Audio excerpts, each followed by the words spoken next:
Bom dia, boa noite, boa tarde.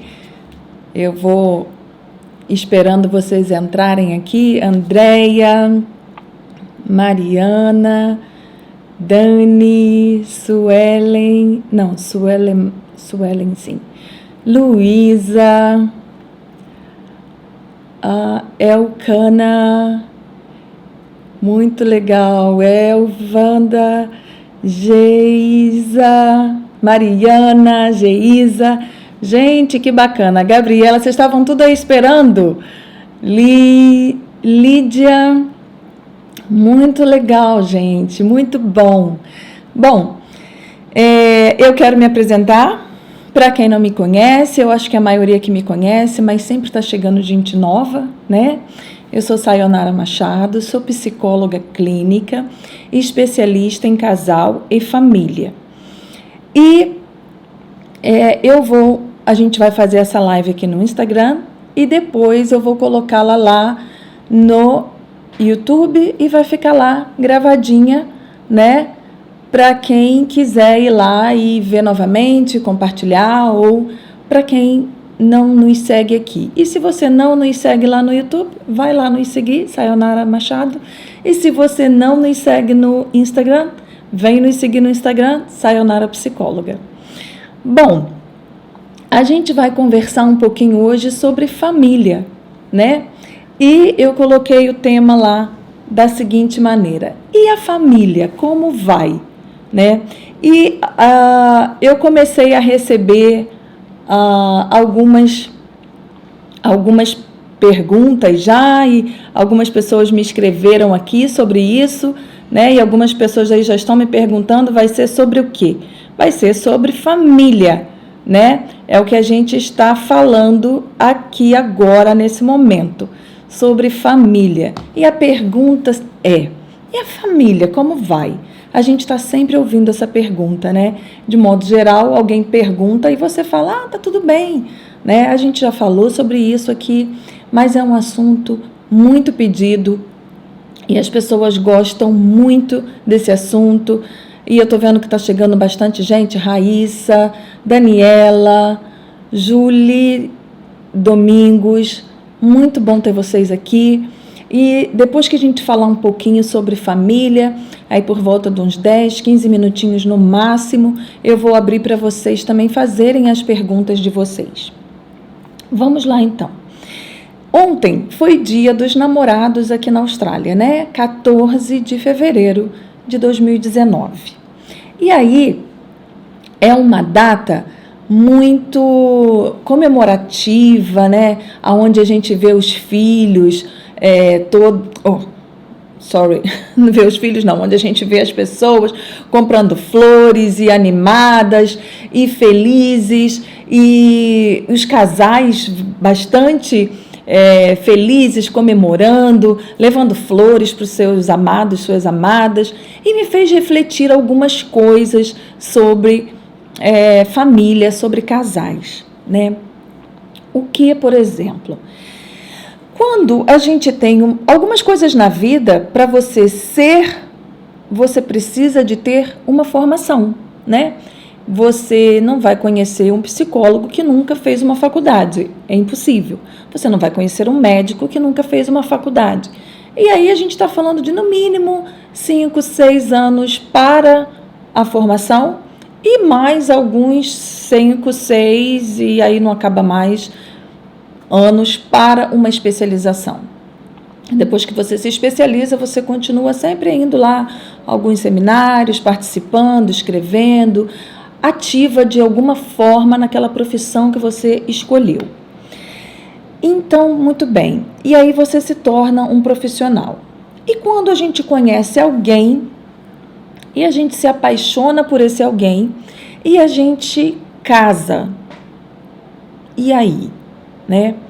A gente teve algum preparo para isso? Você se preparou, por exemplo, para ser mãe? Você se preparou, por exemplo, para ser papai? Não. né?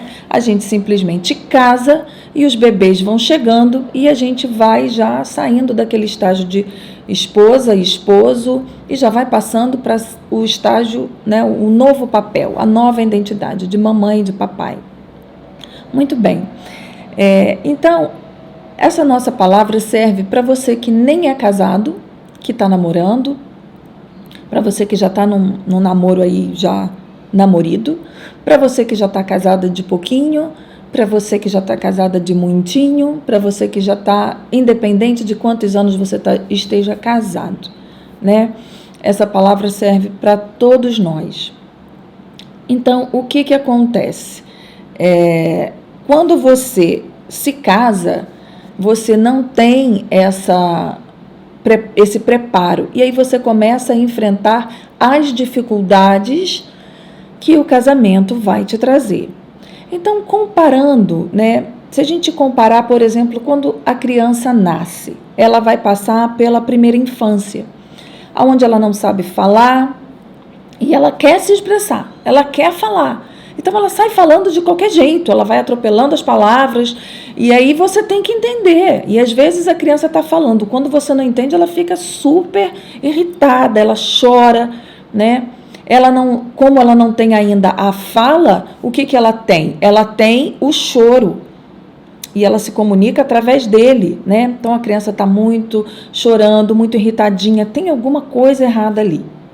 Se a gente comparar essa primeira infância da criança, a primeira infância do bebê, com a primeira infância, vamos dizer assim, vamos chamar o casamento recém-casado de primeira infância, né? Na primeira infância da criança, ela vai dos 0 aos 7 anos de idade, que é a fase mais importante da formação da criança. E você que tem aí seu bebê, sabe do que eu estou falando, né? É onde a criança está desenvolvendo tudo, como eu acabei de falar. Ela começa a aprender a falar, ela começa a se comunicar, a se expressar, você vai começando a entender a sua criança, e aí você vai desenvolvendo um relacionamento com ela. E aí? E o que isso tem a ver com o casamento? Né? Vamos supor que o casamento, a gente está comparando ele aqui, os 7 anos da criança de 0 a 7 é a primeira infância. Vamos dizer então que o casamento de 0 a 7 a gente chamaria de primeira infância do casamento. Eu estou chamando assim. Então, o que acontece nessa primeira infância do casamento? A gente quer se comunicar, ferro é fogo. Então, o que a gente faz? A gente faz a nossa palavra valer. O que eu falo, eu estou certa. O que ele fala, ele está certo. Eu não quero abrir mão de toda a bagagem que eu trago, né? De todo o meu conhecimento que eu trago da minha família de origem. Porque nós temos as nossas certezas, nós temos os nossos conhecimentos, né, aquilo que a gente traz como sentença e como verdade para dentro da relação, porque é aquilo que a gente acredita estar certo. Só que o outro, ele também traz as certezas dele, ele também traz as convicções que ele tem como certa. Por quê? Tudo aquilo que papai e mamãe me ensinou na minha primeira infância, eu guardo para mim como uma sentença de que é isso a minha absoluta verdade, né? E aí eu quero impor. Então, por exemplo, começam as questões quando você vem de famílias diferentes. É claro, quando você vem não, né? Todos nós viemos de famílias diferentes. A minha família e a família dele. Então, são duas instâncias diferentes. E aí, na psicologia que estuda família, nós temos 2 tipos de família. O que a gente vai chamar de família desligada e de família emaranhada, né? Eu não sei se você sabe o que é, mas para quem sabe, ok, eu vou explicar para quem não sabe. O que é a família emaranhada? E aí você que está me ouvindo aqui no Instagram e você que está me ouvindo aqui no YouTube, vai pensando, qual é a minha família? Família emaranhada é aquela família que todo mundo dá opinião, participa de tudo ao mesmo tempo. E na vida de todo mundo. Você vai comprar um carro, todo mundo vai lá e dá opinião, todo mundo vai lá e fala, não, esse carro gasta muita gasolina, nossa, não compra carro dessa cor, porque carro dessa cor chama muita atenção, tá perigoso, e compra isso e faz assim, e no dia que você vai comprar, ainda vai um monte de gente junto na concessionária para te dar uma opinião. A família emaranhada é aquela que chega na sua casa sem um telefonema, sem perguntar se pode ir, e quando você vê, ela já está dentro de casa. E isso traz algum conflito, principalmente se a outra parte vem de uma família desligada. E o que é a família desligada? É aquela família que simplesmente vive cada um no seu quadrado. Se falam, se comunicam, convidam para festas, participam de coisas, mas cada um vive a sua vida. Eu não comunico as minhas irmãs que eu vou comprar um carro, o que elas acham. Eu não comunico a minha tia, o meu tio, o meu avô, a minha mãe, o meu pai. O que você acha? Estou pensando em botar esse tipo de revestimento aqui em casa. Aí vem o seu pai, que já fez muita obra, aí ele fala assim, não, esse revestimento é horrível. Aí o marido fica chateado. Essa é a família emaranhada, né? Mas a família desligada não faz isso. Ela não vai lá perguntar a opinião dos pais, das pessoas relacionadas à família dela, dos irmãos, ainda que estejam todos fazendo até uma obra em casa, ninguém fica perguntando, né? Pode até comentar, sim, mas é uma coisa muito distante, sem, tipo, estou comentando, mas não estou pedindo sua opinião. Essa é a família desligada. Existem duas características que formam essas duas famílias, e elas são simplesmente duas características, tá? Por exemplo, se você é da família desligada, essa família, ela tem uma característica muito forte, que, por exemplo, aconteceu um acidente e fulano está no hospital. Então, você liga, fala com a sua irmã, fala com seu pai, com todo mundo, olha, fulana sofreu um acidente, está no hospital, estou indo para lá. E aí todo mundo vai. Ué, mas a família não é desligada? Sim, mas no momento de necessidade, ela se liga. E ela fica ali unida, né? Já a família emaranhada, não preciso nem dizer, né? Que o médico vai precisar chegar e falar, por favor, vocês podem ir embora que vocês estão atrapalhando. O hospital é para os doentes e de repente tem 50 pessoas. Não é festa, gente, por favor.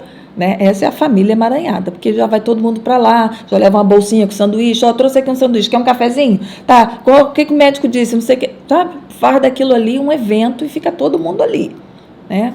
A família desligada, ela vai estar junta para suporte. Quem não puder estar, vai ligar, vai perguntar, está precisando de alguma coisa, qualquer coisa é só avisar, mas ela, nesse momento, ela fica junto. A família emaranhada tem uma outra característica também. Ela é muito bacana, muito legal, divertida para crianças pequenas, porque as crianças, elas gostam de movimento. Então, quando tem muita gente, elas gostam, porque elas não se importam. Depois de uma determinada idade, não vai ser bom mais para essas crianças também. Por quê? Por quê? Porque todo mundo começa a mandar. E aí as pessoas dão opiniões. Se a criança está comendo, alguém vem dar uma opinião. Se a criança não está comendo, alguém vem dar uma opinião também.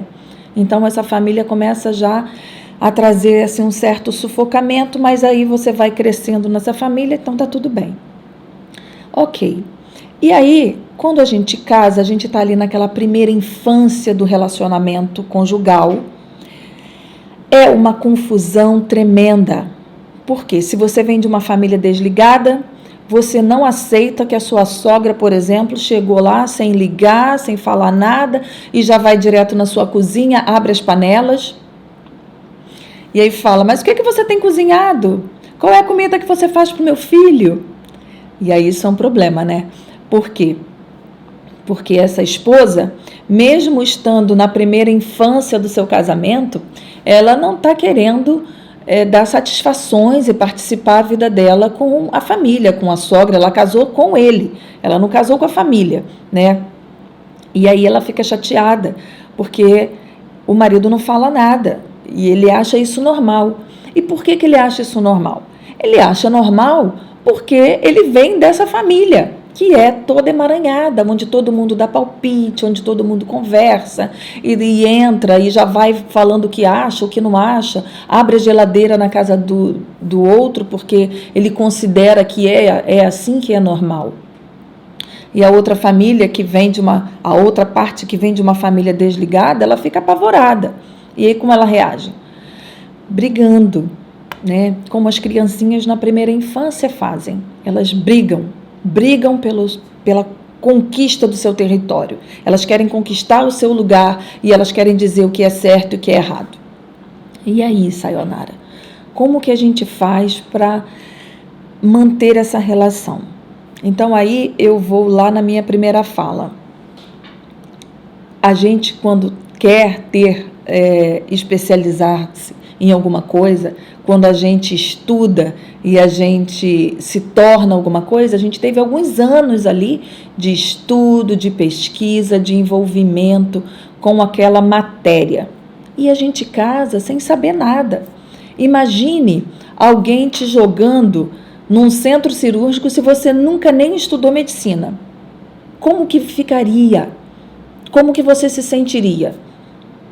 Desesperada, apavorada, né? Imagina você também sentar diante de uma pessoa num consultório, se você não é um psicólogo, e a pessoa começa a te falar coisas ali, você começa a perceber uma certa gravidade na situação e você não sabe nem o que falar para aquela pessoa.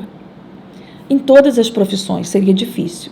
E por que no casamento não é? É difícil também.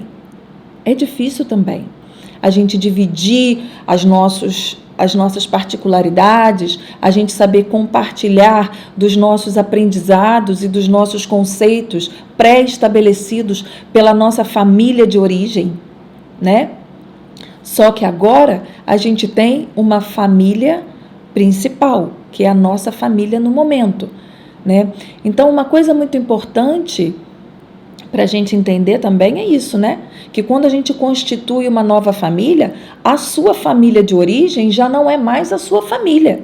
Ela é a sua família de origem. E você saiu dela para constituir uma nova família. É como se fosse uma grande árvore e você sai ali para fazer o seu novo tronco, construir a sua nova florzinha, estabelecer a sua nova casa.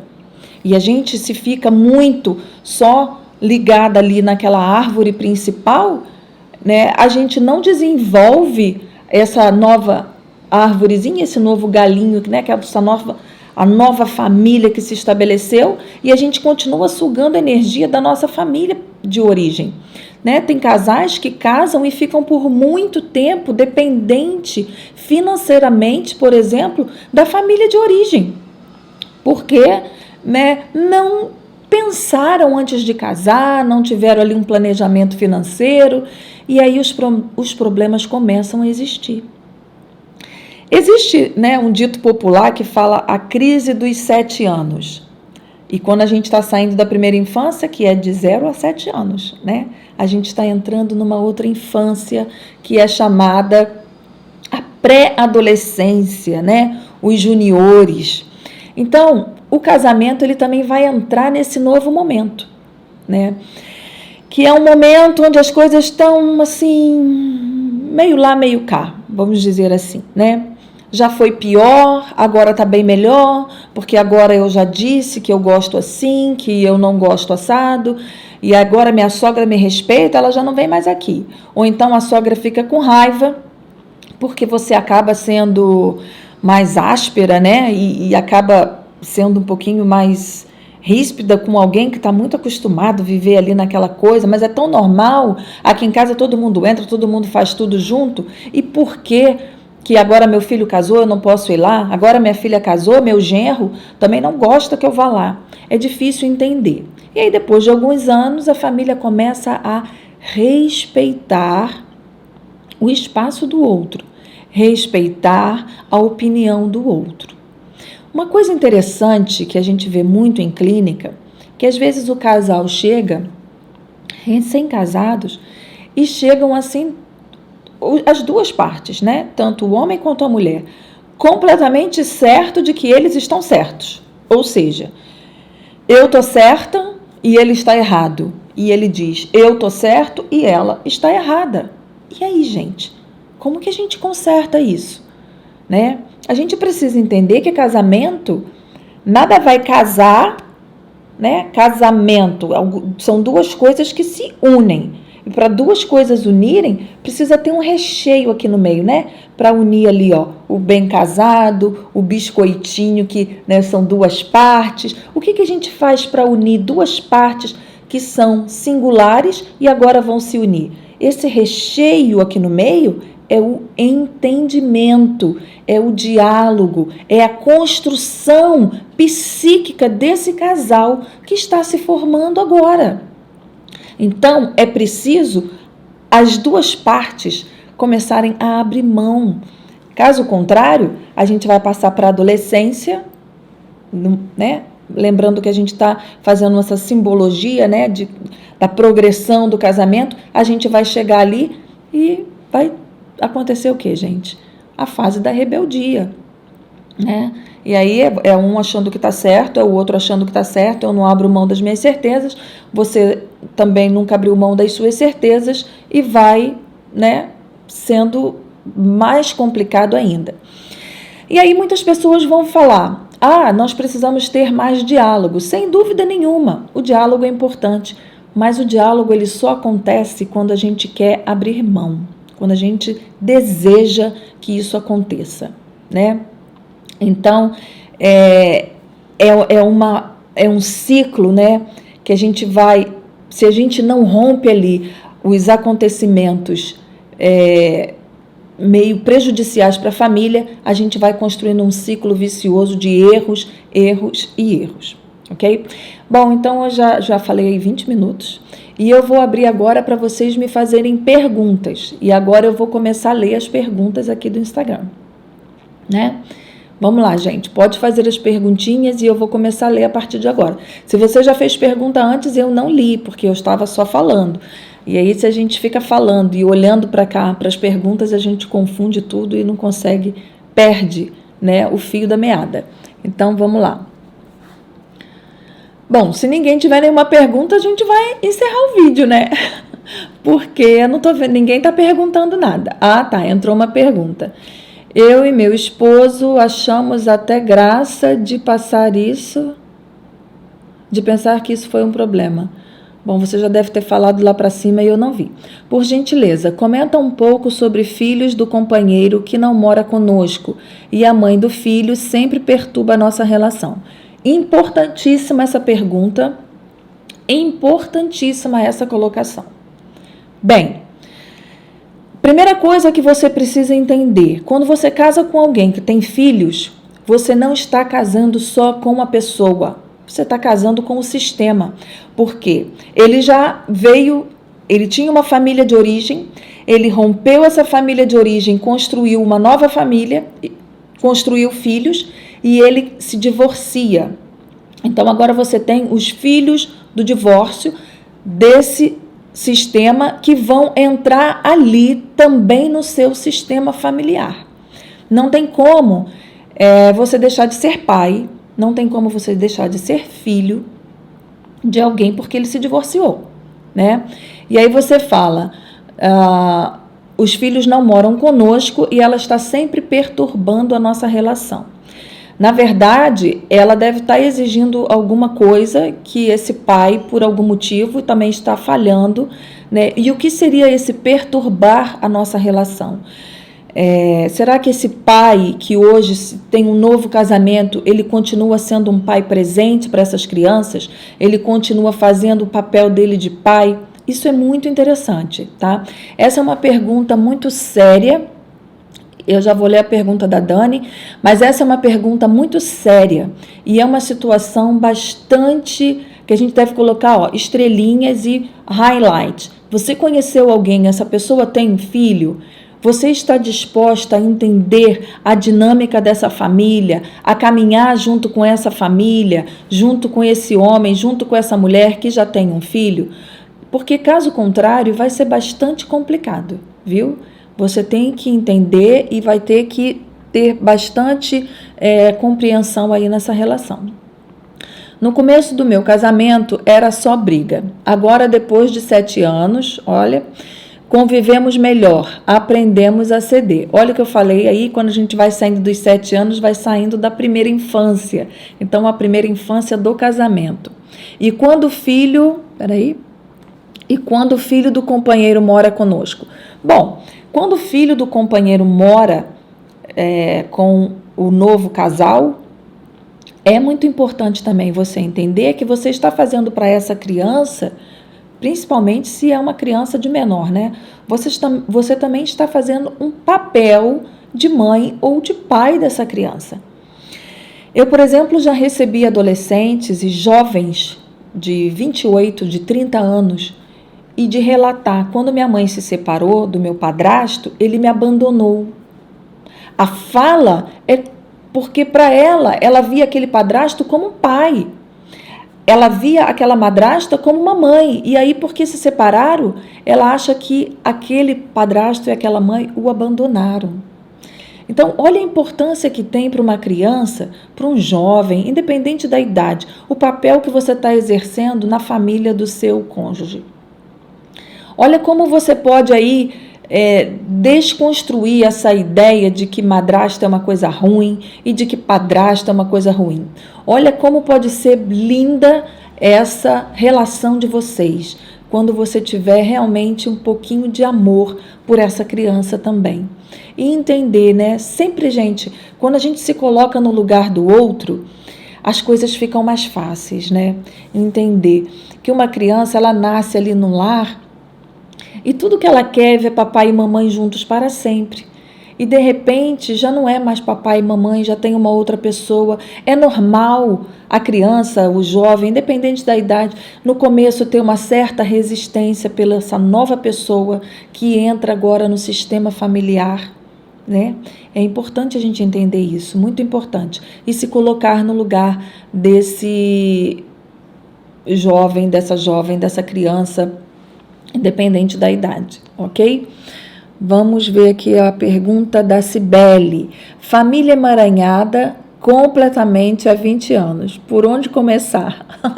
Eu tenho um vídeo lá no YouTube que eu falo sobre as fronteiras. Uma família emaranhada há 20 anos, por onde começar? Eu acredito que você quis dizer, por onde começar a desemaranhar, talvez, né? Construindo fronteiras, né? O que são fronteiras? A gente vai falar muito aqui, se você continuar me acompanhando e falando de família, a gente sempre vai estar falando disso. Imagine um país sem fronteiras. O que os Estados Unidos agora quer fazer? Construindo um muro ali no México. Construir uma fronteira sólida para que não haja mais invasão. A gente não vai falar de política aqui, é claro. Só estou querendo ilustrar.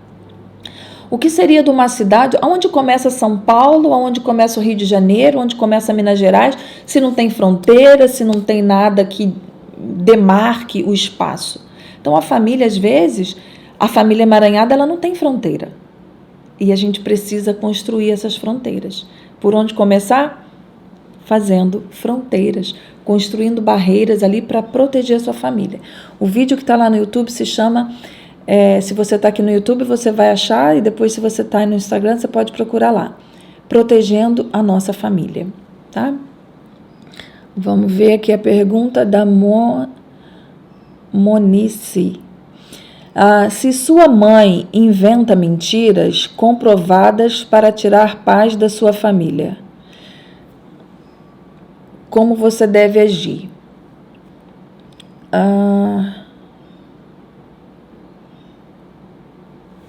Bom, é uma pergunta muito complexa, porque o que é uma mentira comprovada? E você está falando também da sua mãe, né? Então você já deveria saber como lidar com a sua mãe. Se ela é uma pessoa que tem o hábito de falar mentiras, você já deveria saber como lidar com ela. E aí, quando alguma coisa porque mentira, gente, ela pode ser também uma doença. Né? Dependendo do grau do mentiroso, ele tem um transtorno psicológico gravíssimo. Isso é importante a gente entender. E a pessoa que mente muito, ela acaba ficando sem crédito, né? A gente vai perdendo a credibilidade ali de todas as coisas que aquela pessoa fala.